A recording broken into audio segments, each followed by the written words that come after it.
Hey, this is the Fight Nerd, and joining me now is Jim Genia, who is the author of Raw Combat: The Underground World of Mixed Martial Arts. Now, Jim, tell us a little about what this book is. It's underground MMA. Is this like Kumites and Bloodsport? What is this? Yes. No. It's about the underground fight scene in New York City. There is such a thing. New York doesn't allow sanctioned mixed martial arts right now, so fighters either have to go to New Jersey to fight where it's sanctioned, or they have to do it underground in New York City. And this book is an exploration of that whole underground scene. Examines the fighters, the fights, the denizens, like the people who surround the whole scene, and it's up close look. This is a really odd topic to do a book about. What drove you to do this topic? Well, I've been covering the underground fight scene in New York since 2003, and to me, it's always been extremely fascinating. I love sanctioned MMA. I love watching the UFC, going to all the sanctioned shows in New Jersey, but whenever there's an underground show in New York, I'm there. These are kind of top secret things. So how did you first find out about these underground shows in the first place?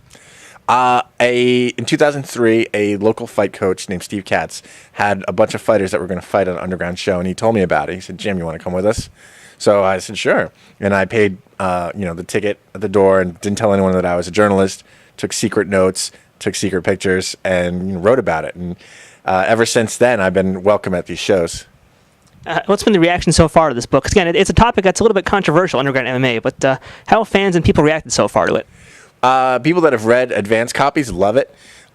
Surprisingly, people like Nick Lembo, who's with the commission in New Jersey, because the book isn't just about the underground fight scene in New York. It's also about the development of sanctioned MMA on the East Coast.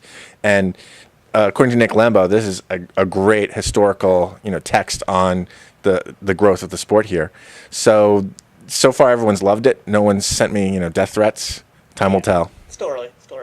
Yeah, I had a chance to read it also, and we reviewed it on the site, so you guys can check it out if you want. But let's talk a little bit more about that, because as you mentioned, the story of underground MMA and sanctioned MMA kind of go hand in hand together in this book.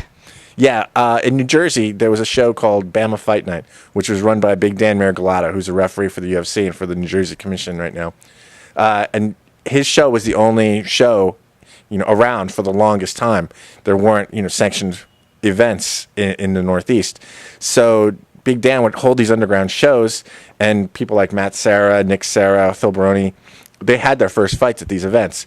So there's a great tradition of underground unsanctioned fighting in the area, and the scene evolved. Eventually, New Jersey sanctioned MMA, and New Jersey's got one of the most vibrant MMA scenes in the country, and there are parallels between that and New York.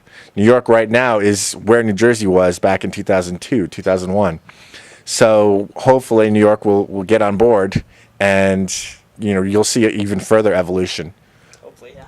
Now, do you think that underground MMA hurts MMA in New York being legalized? Absolutely not. I think the people in charge, the legislators and lobbyists, we look at underground MMA as an example of why it should be sanctioned. No one's really gotten hurt in the underground fight scene, but it still should be regulated. It still should be. I mean, it's a viable sport. It's regulated just about everywhere else in the country. So I don't think these underground shows hurt it. I think it helps the cause. This year in 2012, we got really close to having it legalized here in New York, but at the last minute, didn't quite come through all the way. Now, Jim, what do you think is actually holding back MMA from being legalized in New York? Just politics. Stupid politics. I think it's inevitable. It's a matter of time before it is sanctioned. And now, for people who don't know about underground MMA or haven't really read an MMA book before, why should they check out this book, other than because it's yours? Well, it's not like they can check out any other book on the topic. And also because, it's a labor of love, it's well written, and it provides insight, because I've had access that no one else has ever had. So if you're curious about MMA, curious about the underground fight scene, curious about a subculture that exists in New York, this is it. And like we said before, we did review the book on the site, so you guys can check it out. But I can tell you right now, it got the Fight Nerd seal of approval. So check out Raw Combat by Jim Genia. It comes out, when does that come out? October 25th? It's in stores October 25th. All right, so you guys check it out then. Jim, thanks for your time today. Thanks.